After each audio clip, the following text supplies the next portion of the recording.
Oi, gente boa.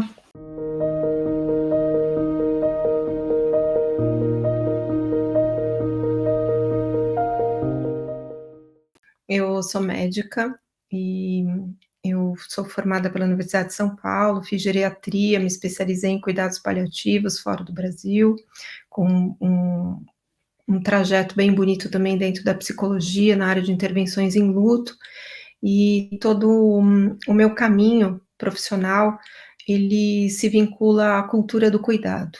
E a cultura do cuidado diz respeito a uma mudança, uma transformação do nosso dia a dia, que dá o privilégio a esse espaço, esse espectro, esse conteúdo muito amplo e complexo do cuidado ao sofrimento humano. E é isso que se ocupa os cuidados, disso que se ocupa os cuidados paliativos, né? A área da assistência que provê o alívio do sofrimento vinculado a uma doença que ameaça a continuidade da vida. Nós tivemos 2 encontros já finalizados, e hoje é o terceiro, de um workshop chamado Arte e Ciência do Cuidado Paliativo. E hoje o primeiro encontro foi de comunicação em cuidados paliativos, né? A coisa da saúde, da comunicação, falei muito disso no nosso primeiro encontro. O segundo encontro foi de gerenciamento de dor e de outros sintomas. E hoje o tema é para a gente falar sobre cuidados de últimos dias de vida. Os últimos tempos da nossa vida são tempos de uma delicadeza e de uma complexidade diretamente proporcionais. Tem uma história muito importante da gente trazer aqui, às claras, de que não é possível a gente fazer o dia da nossa morte ser um dia que vale a pena viver. Às vezes aparecem críticas pesadas acerca do título do meu TEDx, né? Tem um TEDx que tem aí 3,5 milhões de visualizações. A revelia do que muita gente podia acreditar, é um tema que persistentemente é buscado no YouTube, e o livro, que tem o mesmo nome, A Morte é um Dia que Vale a Pena Viver, num primeiro momento foi uma grande ousadia literária, colocar a morte no título, na capa, o que se tornou, ao invés de ser um empecilho para que as pessoas lessem o que tem dentro desse livro, na verdade acabou se tornando um convite, uma provocação. Como assim a morte pode ser um dia que vale a pena viver? E aí tem muita gente que critica muito essa frase, né, que é muito ousada, né, a morte é um dia que vale a pena viver, mas principalmente no espaço de incapacidade, ou de dificuldade, ou de obstáculo, ou de preconceito em relação a viabilizar a experiência de dignidade. Só temos dias que valem a pena viver quando eles estão permeados por algo que nós conceituamos como dignidade. E o que a gente conceitua como dignidade é diferente do que o paciente considera dignidade, do que a família considera dignidade. Então, as crenças, valores, conhecimento, experiências passadas de todos os envolvidos dentro desse espaço de finitude viabilizam esse conceito de dignidade, mas cada um tem a sua opinião, e o cuidado digno não é uma questão de opinião de quem cuida, é uma questão de opinião da experiência de quem vive o processo. Então, vamos reconhecer que existem mortes, muitas mortes no nosso país, que não são mortes que valem a pena a gente assistir. Mas, na medida em que somos capazes de interagir com esse processo, como profissionais de saúde que somos, e não abrimos essa possibilidade de oferecer para o paciente uma experiência de dignidade, realmente fica difícil de acontecer um dia como esse e valer a pena viver. E dentro desse horizonte de valer a pena viver, nós vamos ter diversos níveis de alcance daquilo que nós sabemos oferecer. Então, tem situações onde o paciente vai ter acesso a todo o espectro do cuidado, toda a complexidade vai estar à disposição dele. Ele vai ter uma equipe médica de enfermagem, de fisioterapia, de psicologia, farmácia, nutrição, terapia ocupacional, dentista, fonoaudiólogo, todos os profissionais de saúde que podem agregar a experiência de bem-estar e de alívio de sofrimento estão disponíveis, estão dispostos e são acessíveis, porque não adianta você ter profissionais dispostos, disponíveis e inacessíveis. Nós temos que ter esse alinhamento, né, do que está disponível, o que está disposto e o que estava acessível, para que o paciente possa usufruir desse serviço. Vai ter situação em que o paciente tem tudo isso, e tem situação onde ele talvez tenha acesso e não tenha disponibilidade, talvez ele tenha disponibilidade e não tenha disposição, ele talvez não tenha o quero, posso e preciso juntos. E aí ele vai ter uma experiência mais, não sei se difícil é a palavra certa, mas talvez uma experiência mais trabalhosa para atingir a dignidade. E dentro desse espectro do que é possível oferecer para o paciente, muitas vezes o profissional de saúde, ele se coloca como um obstáculo a essa experiência de dignidade, porque ele não se reconhece como um caminho para essa dignidade. Ele se vê como alguém que merece essa experiência de dignidade. E aí você acaba falando sobre o seu próprio umbigo, trazendo para um exemplo prático. Eu já dei plantão com paciente no chão, sem maca, sem cadeira para sentar. E a experiência de dignidade daquele paciente foi viabilizada pelo fato de eu ter condição física de permanecer agachada para conversar com ele.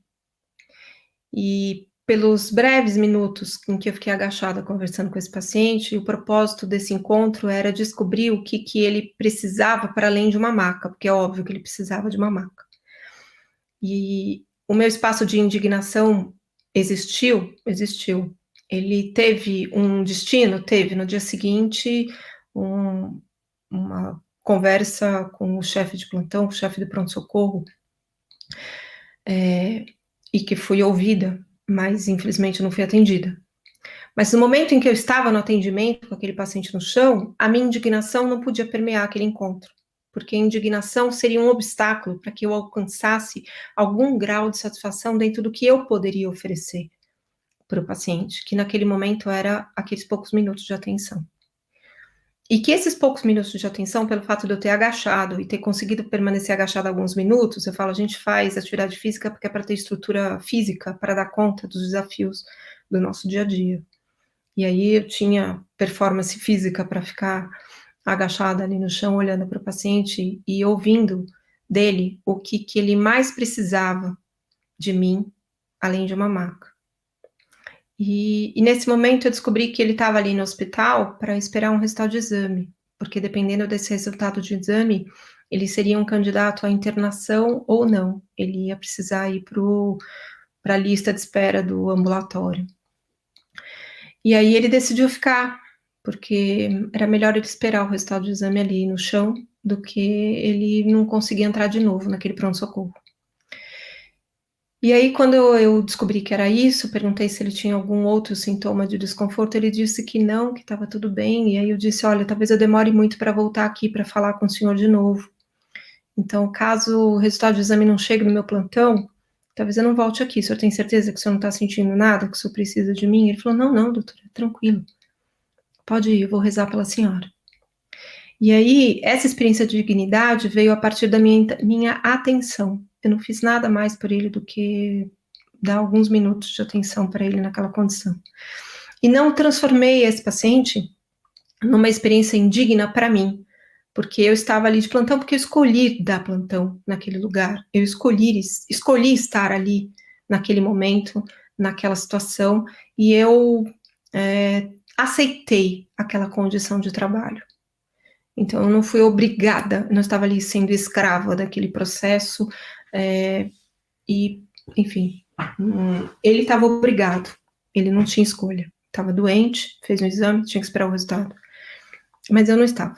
Então, eu não posso transformar a minha indignação com um serviço geral, um obstáculo, uma coisa que se interpõe entre os meus olhos e os olhos do paciente. E eu tenho que, dentro desse espaço, oferecer para ele uma experiência de dignidade que é a possível. E aí, quando você tem esse peso de transformar a morte num dia que vale a pena viver, você precisa olhar para isso como algo que te desafia a alcançar conhecimento, habilidade e competência, para transformar a mesma experiência aos olhos dos outros mais indigna possível, naquela que viabiliza para o paciente a experiência de dignidade. Quando a gente fala de últimos dias de vida, a gente precisa ter certeza de que o cuidado físico, o emocional, o familiar, o social e o espiritual está sob o controle de reconhecimento.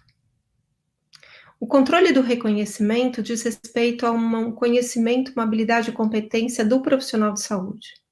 O paciente não tem essa condição de separar as coisas dentro de si mesmo ou dentro da sua experiência. Mas o profissional de saúde tem condição de observar esse contexto e saber que tudo que está entrelaçado pode ser dissecado e tratado a cada momento. Dimensão física, controle dos sintomas de sofrimento físico.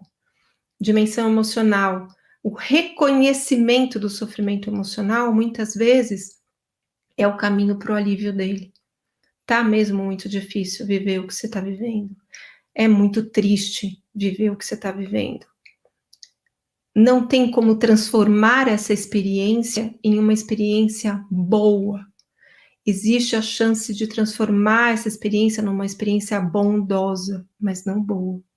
Não é bom a gente se despedir de uma pessoa que a gente ama.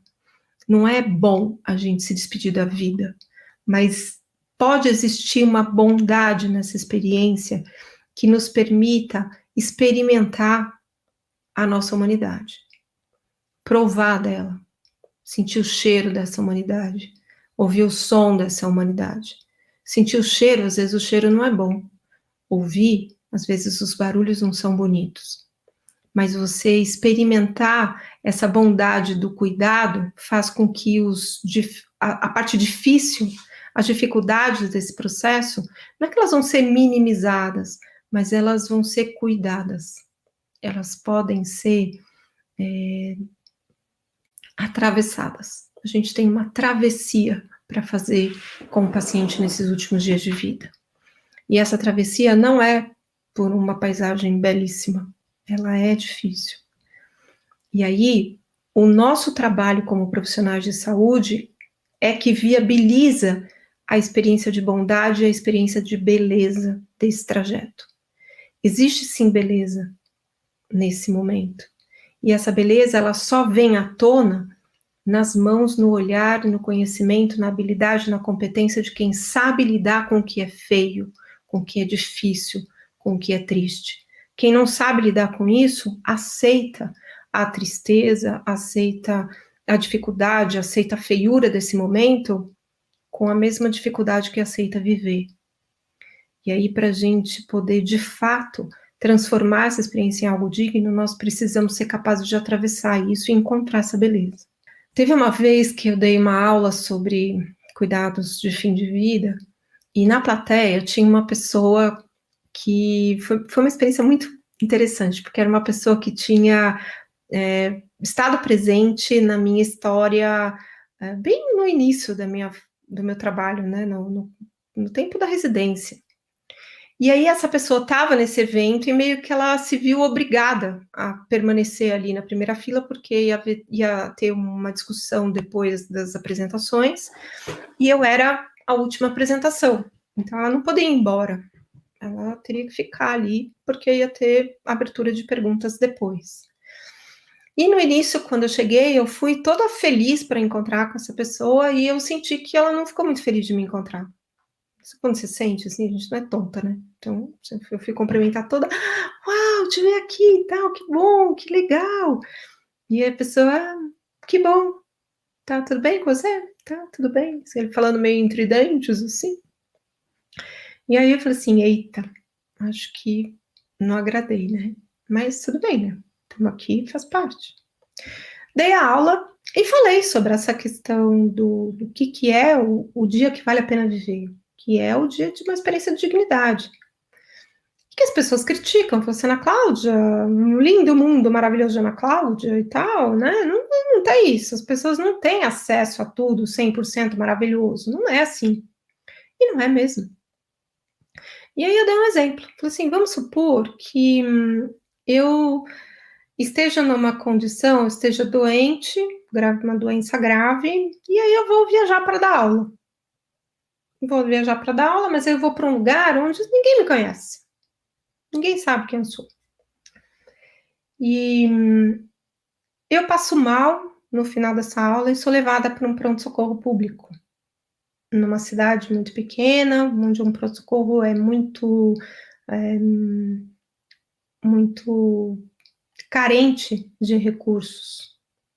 E aí eu vou para esse pronto-socorro cheio, lotado, eu chego na triagem, sou levada direto para admissão, eu chego lá em insuficiência respiratória e eu sou entubada. As pessoas veem que eu tô doente, mas elas não me conhecem, não tem ninguém da minha família ali, e, elas não têm opção. O médico que tá de plantão não tem opção. Tem uma pessoa que tá parando de respirar, você vai entubar. É arco reflexo da medicina. Tá parando de respirar, entuba, reanima. Não pensa. Porque não tem nenhum documento ali comigo, eu esqueci de levar minhas diretivas, e aí tô lá, no pronto-socorro, e entubada lá no cantinho, enquanto tem alguém tentando entrar em contato com a minha família. Suponha que você tá de plantão lá e você olha para mim e fala assim: "Nossa, parece a doutora Ana. Nossa, doutora Ana, meu Deus, olha só o que tá acontecendo com ela aqui. Tá no pronto-socorro remoto, ruim, um hospital pequeno, carente. Entubaram ela. Olha, ela tá na fase final de vida, tudo que ela não queria. Que coisa horrível. Ela que lutou tanto. Olha o estado que tá agora, hein? Entubada, numa maca, sem desamparo total". E aí você vai para o espaço de pena de mim. Que coisa indigna para a doutora Ana. Nisso, conseguem achar meus filhos. E aí eles são levados às pressas lá para esse pronto-socorro, ele tá lá na porta.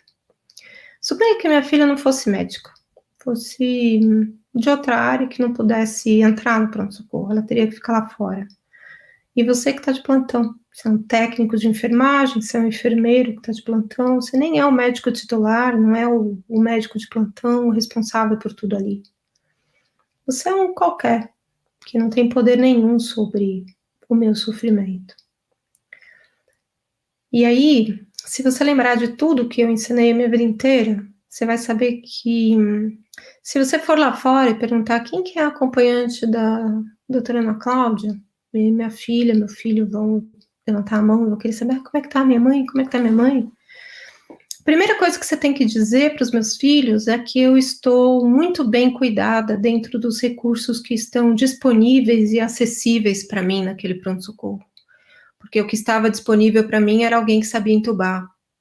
O que estava disponível para mim era um aparelho respirador.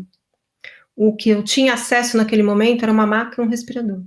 Eu tive acesso e disponibilidade daquilo que era possível oferecer para mim. Você vai dizer isso, e isso vai ser verdade. E aí você vai dizer para os meus filhos: olha, pelas regras aqui do hospital, vocês não vão poder entrar para ver a mãe de vocês nesse momento, porque é proibida a visita, mesmo sendo uma condição tão grave.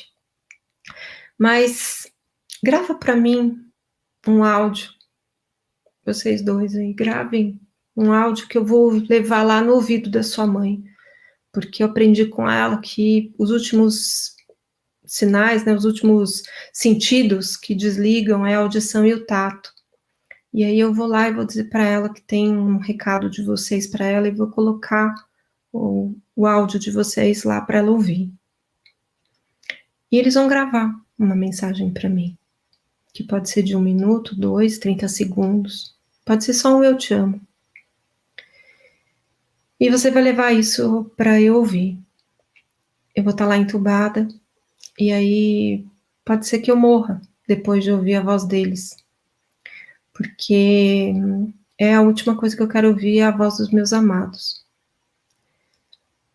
E aí, depois que eu ouvir, pode ser que eu tenha uma parada, pode ser até que me reanimem, porque não vão querer respeitar as minhas diretivas de vontade, não vão ouvir meus filhos, porque ainda não é hora da visita, e tudo que poderia parecer altamente indigno, horrível, nojento, feio, vai se tornar, para mim, um dia que vale a pena viver.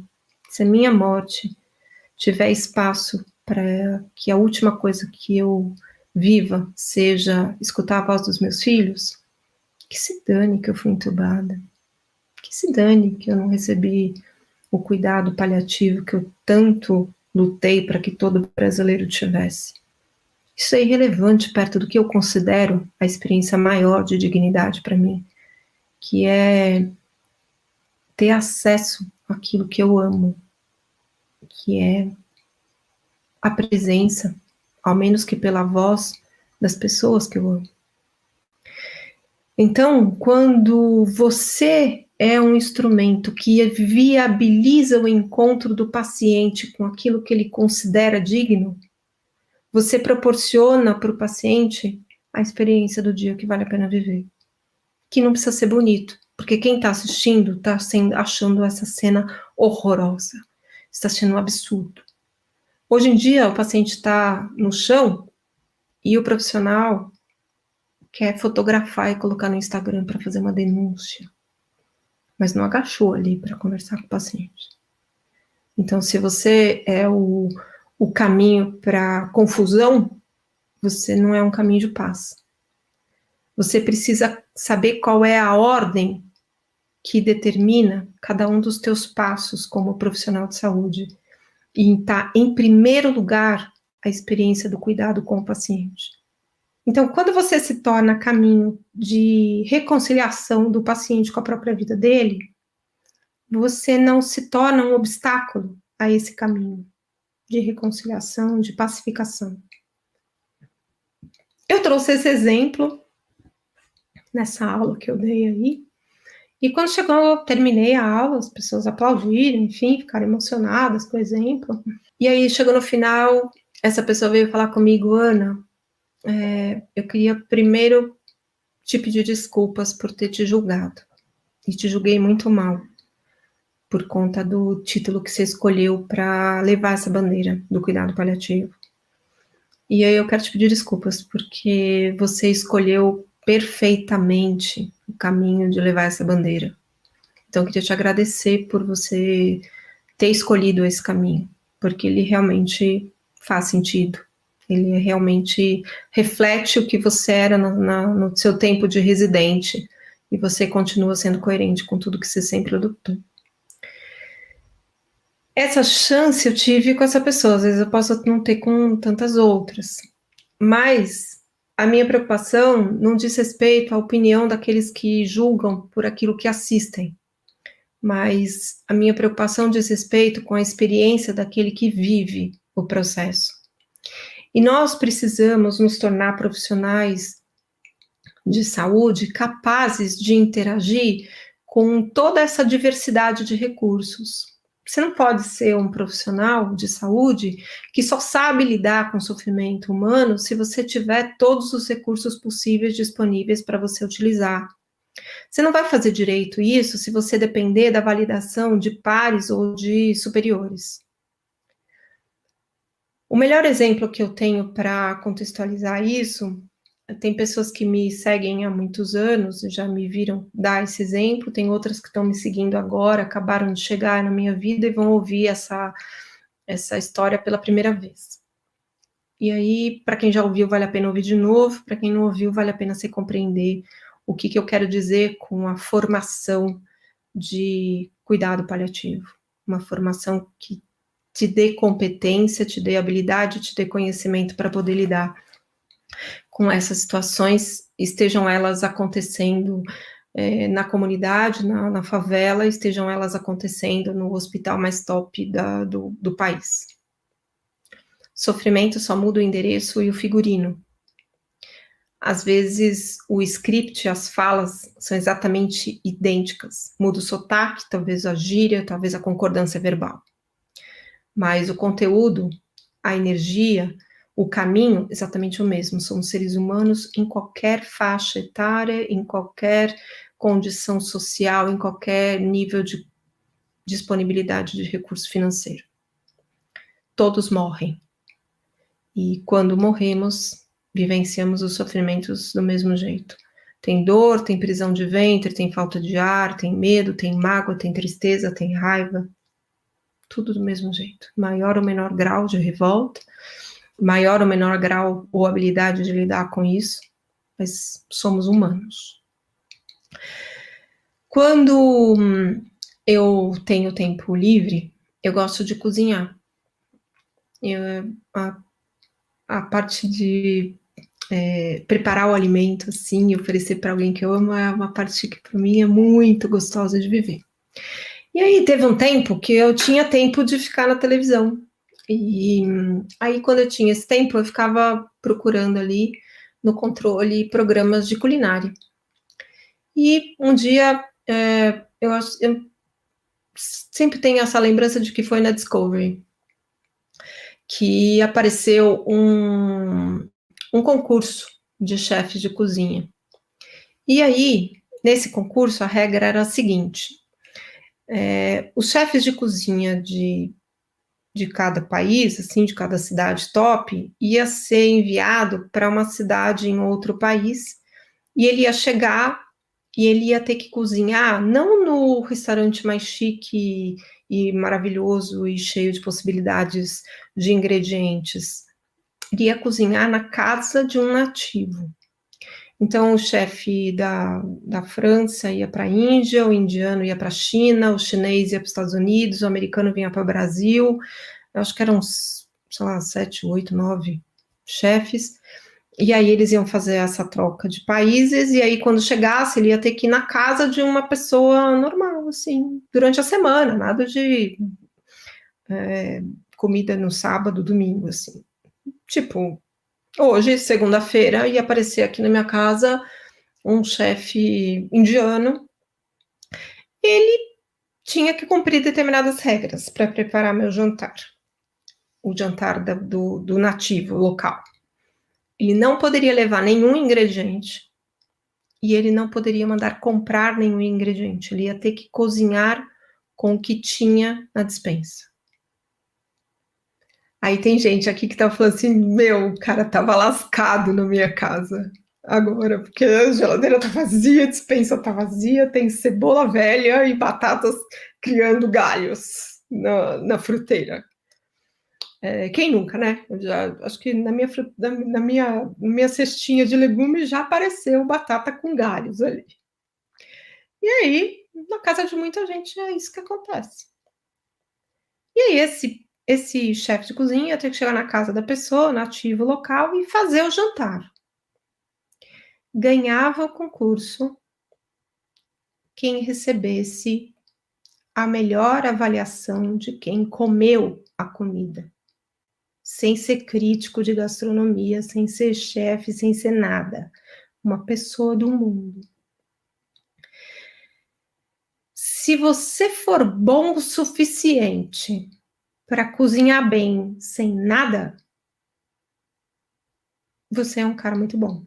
Agora, se você é bom ao nível de conseguir fazer um bom jantar, só se você estiver na melhor cozinha, com a melhor despensa, com baunilhas e pimentas especiais, aromáticos, nananana, então você não serve para fazer cuidado paliativo no nosso país, beleza? Porque a grande maioria das pessoas no nosso país tem acesso a algo muito limitado em termos de recurso. Não está acessível e não está disponível. Mas se você tem disposição para olhar à sua volta e reconhecer tudo que é possível ser oferecido e você souber fazer uso disso, como temperar isso, como pôr o ingrediente certo na hora certa, você vai nutrir essa necessidade de cuidado que o paciente precisa. Tem que ser bom o suficiente para poder fazer bem feito, mesmo na adversidade. E se for capaz de fazer na adversidade, não pode se perder na fartura, porque um dos dramas que nós temos no cuidado paliativo é uma queixa cotidiana dos paliativistas de que somos chamados só quando o paciente está nas últimas horas de vida. E eu vejo gente fazer bico, fazer crítica, fazer chilique, porque chamaram só quando tinha poucas horas de vida. E aí a pessoa dá o vexame de entrar no quarto do paciente e dizer isso. Se eu tivesse me chamado antes, eu poderia fazer muito mais pelo seu familiar. Este não é um bom profissional da área da saúde, não é nem um bom paliativista, já começou do básico, do comportamento básico do profissional de saúde, de não precisar de validação acerca do momento em que ele chega a mudar a vida do paciente. Isso a gente vai ver em todas as áreas, né? Cardiologista que fala isso, oncologista que fala isso. Então, quando você precisa falar isso, é porque, na verdade, você está precisando de terapia. Você está precisando validar a sua importância no mundo, não é sobre aquilo que você poderia ter feito e não teve chance de fazer, porque você chegou tarde na história. Quando eu sou questionada, porque às vezes eu sou questionada assim, eu entro, faço a intervenção, essa intervenção tem resultado, e aí a família mesmo diz, poxa, Ana, por que não chamaram você antes? Aí eu digo, olha, o que eu posso dizer é sobre o momento presente.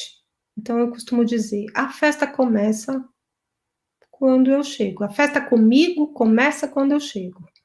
A festa que aconteceu antes de eu chegar, eu não tenho poder de discernir o que o profissional viu ali que não identificou alguma potência de intervenção no alívio do sofrimento. Aquele profissional, ele fez aquilo que ele fez porque era o que ele podia fazer.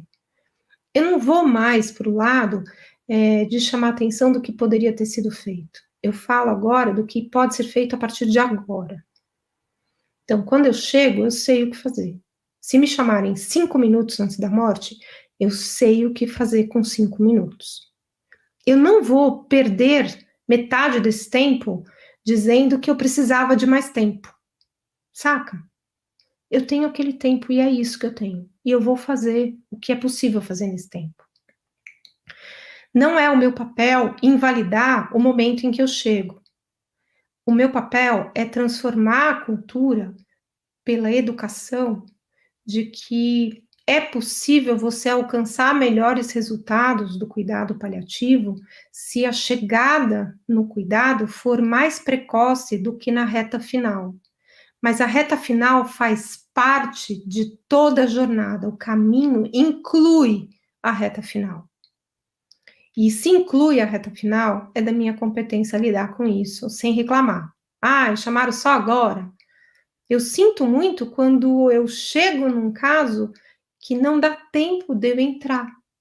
Porque às vezes as pessoas vão marcar consulta comigo no dia da morte.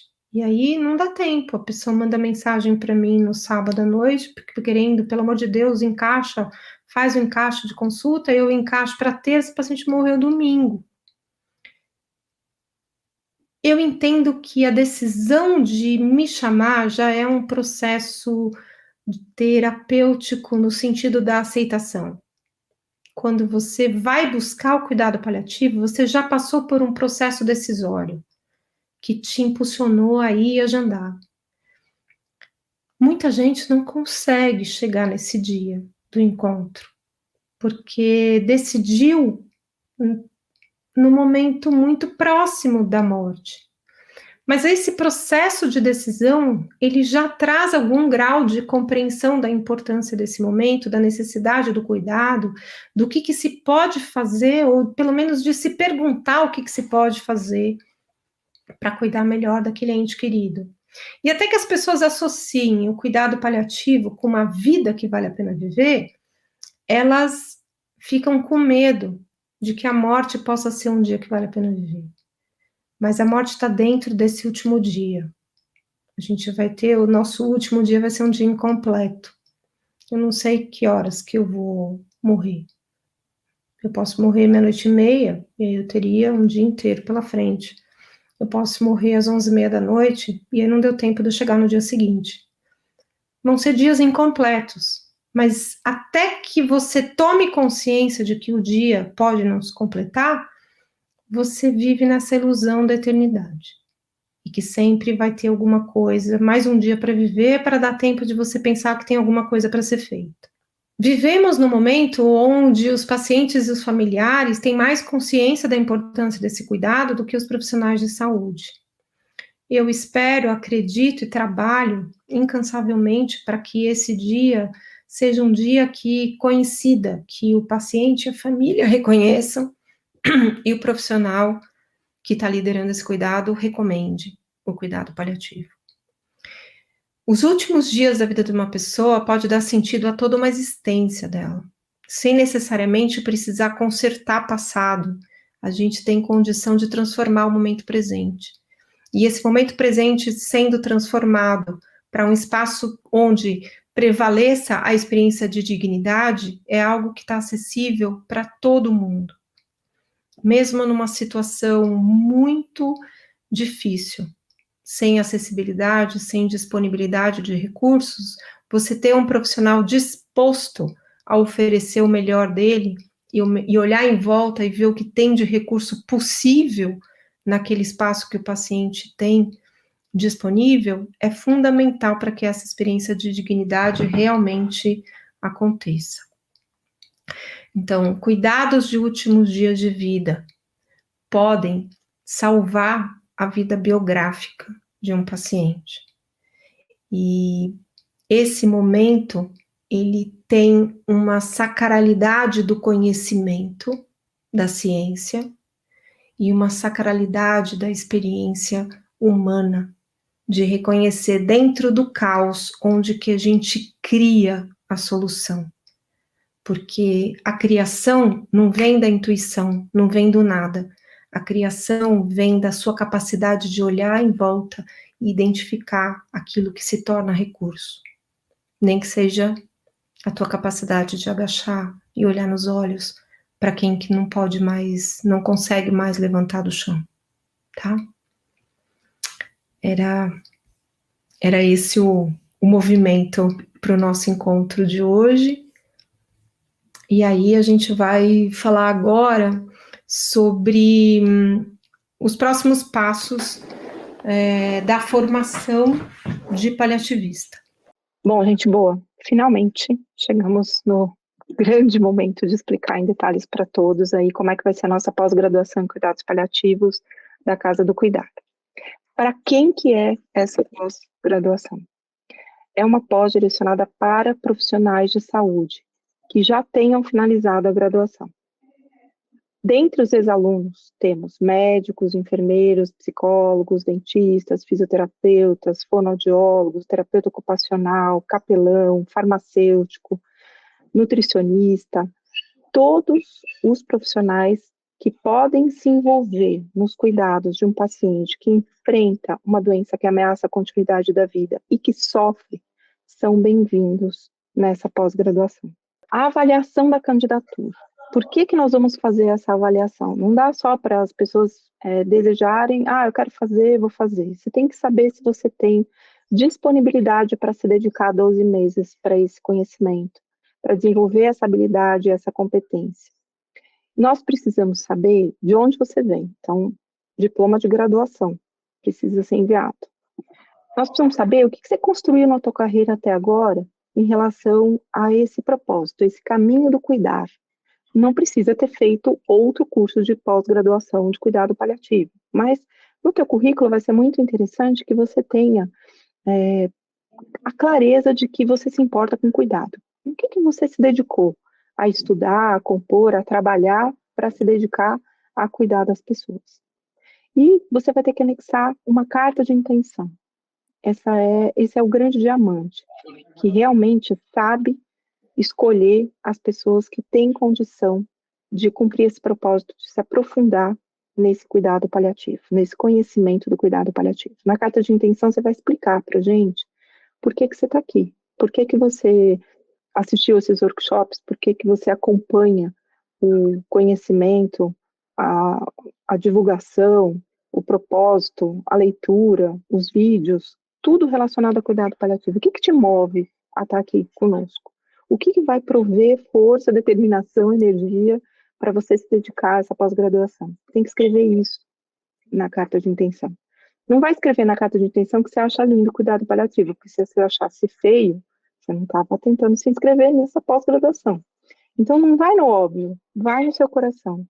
O que te leva individualmente a buscar essa candidatura? Vai ser muito legal conhecer vocês melhor e saber quem que vai cumprir essa jornada conosco. Como que vai funcionar esse curso? São 11 módulos online e ao vivo.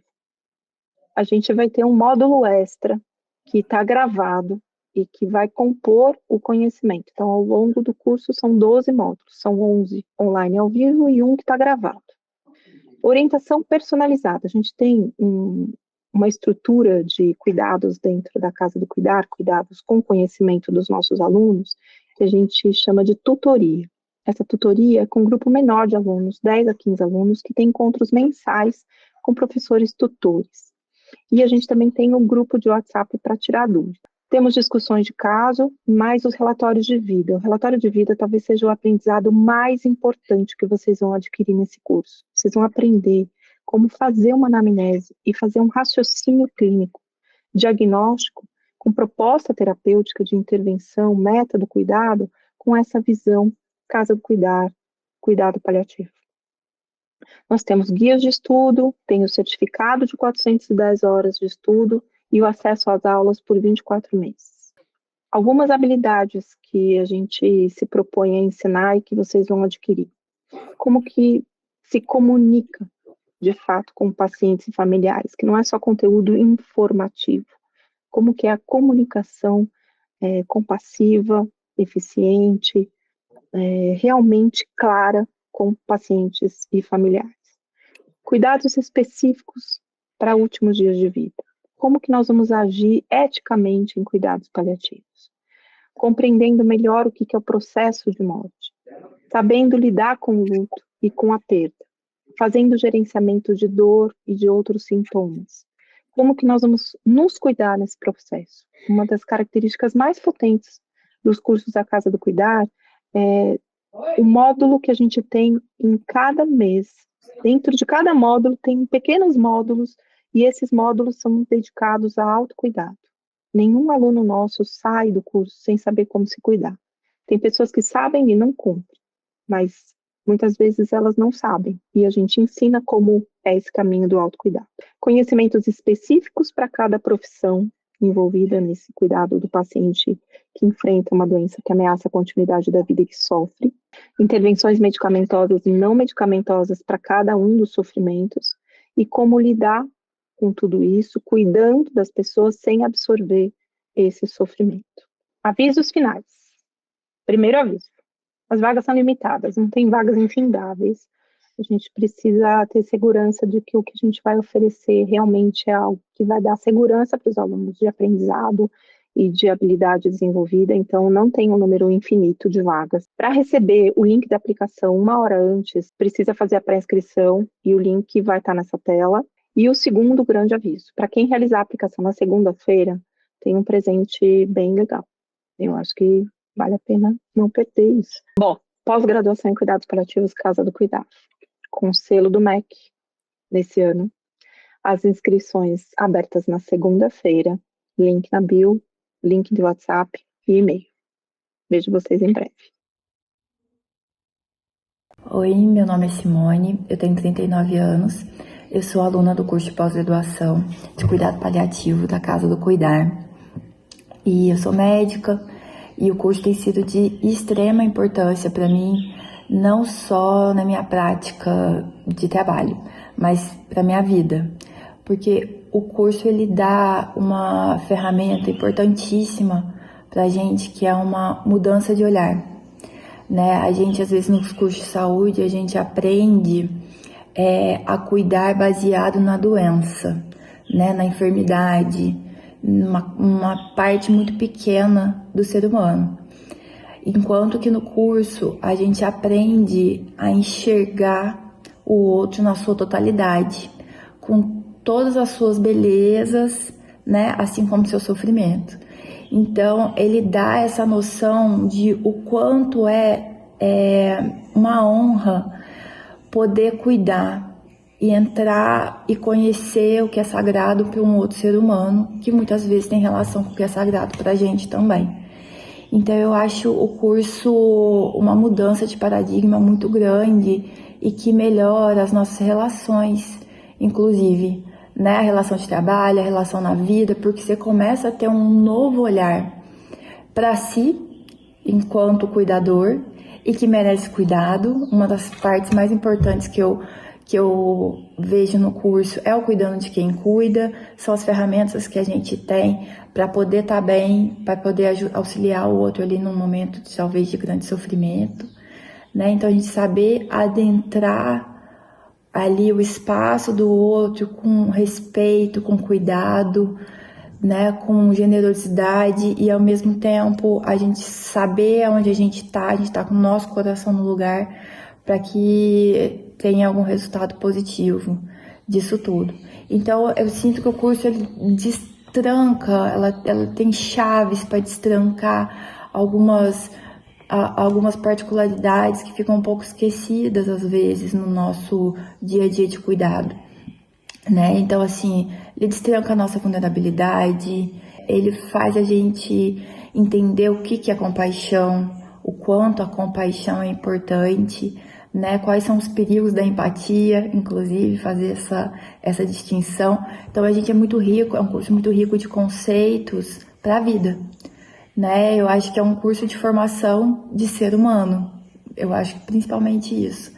Eu indico muito o curso para qualquer pessoa que precise oferecer cuidado, que eu acho que é todo mundo, assim. Não tem muito uma área específica ou muito, tem que ser muito direcionado, porque na verdade o curso é tão amplo e ele dá uma visão tão bonita e ao mesmo tempo tão importante, né, a respeito do sofrimento total, como que a gente pode melhorar, né, e principalmente o estado de presença. É um pilar fundamental que eu tenho usado no meu dia a dia. Depois que eu aprendi isso ali, o quanto que é importante a gente estar presente realmente, sem ter um bilhão de diálogos na cabeça enquanto você está escutando o outro, você simplesmente parar e ouvir e olhar, isso já é uma ferramenta de diminuição do sofrimento. E isso é muito importante, e o quanto que a gente consegue enxergar coisas bonitas, mesmo num momento difícil, né, mesmo numa hora complicada, né, no processo de morte, no processo de sofrimento, como é que a gente estar ali em 100% para o outro, né, e estar 100% na gente, o quanto que isso pode trazer benefício de verdade. As terapias, não só farmacológicas, que têm uma base boa, importante e muito bem baseada no curso, mas também todas as outras dimensões, a dimensão espiritual, a dimensão emocional, olhar para problemas que são pouco falados, olhar para aspectos que não são levados em conta, às vezes no processo de doença, no processo de morte. Então eu acho que é um curso muito completo para formar seres humanos de verdade, que eu acho que é o que a gente está mais precisando no mundo hoje. E eu sinto uma honra imensa de ter chegado nesse curso, estar podendo aprender isso e tentando, né, botar em prática e tentando me reconhecer nessa prática. E os resultados são muito positivos, né?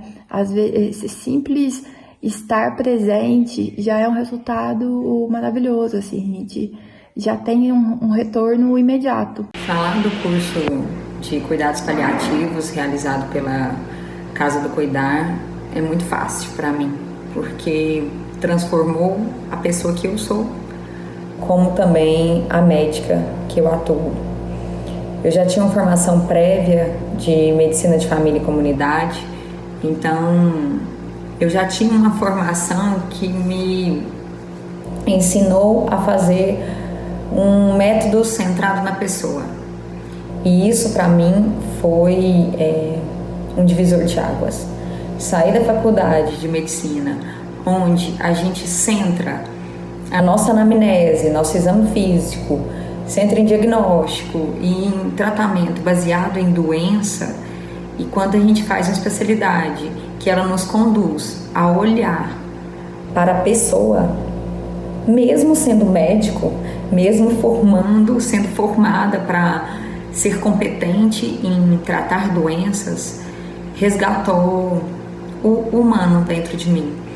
Então, o maior ensinamento, o maior conhecimento que eu tive de cuidados paliativos na prática foi voltar a ser humano, antes mesmo de me tornar médica. Então foi um resgate da nossa origem, da compaixão, do altruísmo, do compartilhar, do cuidar, do que eu, como pessoa, acredito que nós, seres humanos, evoluímos por causa desse dom que temos de fazer o melhor por outro, pelo grupo, por uma sociedade, pelo mundo, pelos outros, pelos animais, pela natureza. Então, cuidados paliativos, para mim, é algo filosófico. É uma filosofia de vida e uma satisfação profissional. Eu pude melhorar a minha prática também no Serviço de Verificação de Óbito, onde eu trabalho há mais de 11 anos, onde eu atendo pessoas enlutadas que acabaram de perder seus entes queridos, e na minha anamnese com a família, onde eu tinha pouco recurso, se eu fosse considerar apenas a faculdade de medicina.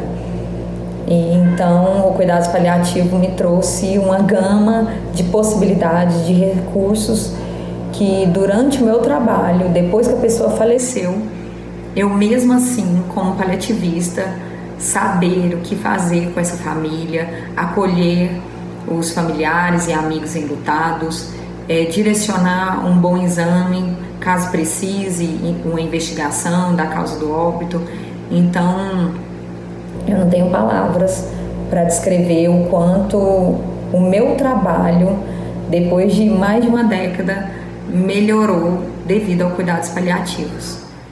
E se as pessoas devem fazer cuidados paliativos, eu não quero nem recomendar, eu quero impor.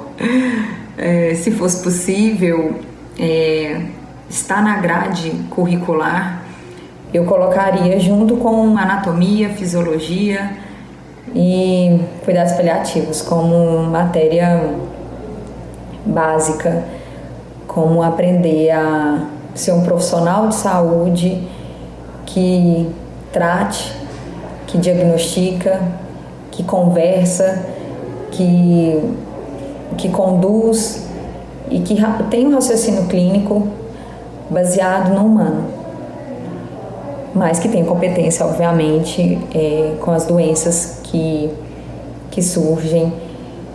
Isso também, falando muito de medicina de família e cuidados paliativos, até mesmo antes de fazer medicina de família, eu tinha essa ideia que o médico de família, o médico de cuidados paliativos, era aquele médico que era amigo da família, como se o amigo não fosse competente. Mas é graças a esse vínculo que a competência que a gente pode ter tende a ser maior, porque nós olhamos outros aspectos que perpassam pelas doenças e pelos sofrimentos daquela pessoa que porta uma doença grave. Então olhamos também o sofrimento físico, emocional, familiar, social e espiritual. Claro que junto com a equipe, que se vocês puderem ter uma equipe maior que também comporte um capelão, um psicólogo, fisioterapeuta, enfermeiro, vai cada vez agregar mais para termos recurso para tratar essa pessoa. E tratamento para mim vai muito além do físico hoje. Tratamento vai sobre diminuir sofrimento e ajudar essa pessoa a encontrar um sentido da vida dela, com respeito, com compaixão e com competência.